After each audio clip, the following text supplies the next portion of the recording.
Manu, na gajiya. Lafiya. Lafiya lau. Ya iyali.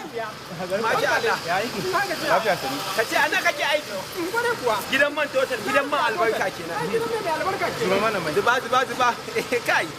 Ni ai dai ba total na sha mai ba, gaba ɗaya ban jin daɗi. Yi mana full tank. Yi full tank. Kai, gidan man total. Ribe. Ya cika ko?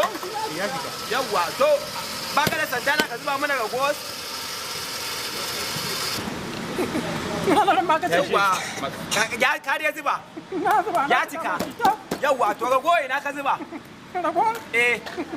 Shi kenan ai fultan jama. Okay, fultan kenan. Kone kuwa. To alhamdulillah mu je za a ma addu'a ne ko a ba kuɗin. Kai, na ba ni kuɗin. In so sai ka tsine mun ma ni. Eh? Na ba ni kuɗin kawai in so ma sai ka tsine mun. A'a, ka dai bari dai ama addu'a. Ka san addu'a manyan shehinai. Na sani. Tuni Allah yake karba. Ana karba. Eh, ka bari ama addu'a. Allah ya ma albarka. Allah ba da kuɗin man. Eh? Na daure ya bada. To ba gidan man total muke ba? Mana daga sawun na ba ne? Ya ce shi ne fa. Tare muke makaranta. Ba ni kudin sai amma tsine mun. Kana ji? Kaga gidan man total. Kaga bare ma nan naga ba customer. Yanzu in naje gida zan tsaya da yiwar dare akan gidan man total. Allah ya kawo ciniki.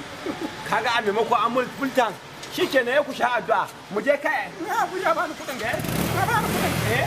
Ka ba ni kudin ko nya da ya tsine ma. Ka ba na tsine mun. Sai ya ba ni kudin. Eh? Ka ba ni kudin. A baka din addini ma? Ya ba na addini mun. Kai ga gudun. Kai mu je da. Wallahi ni ya ba ni kudi na. Eh? Ha? Kai.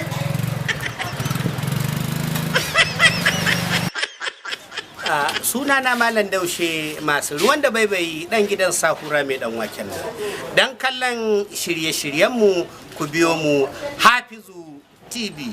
Ku danna subscribe, ku danna kararrawa dan kallon sababbin shirye-shiryenmu. Kuna danna kararrawa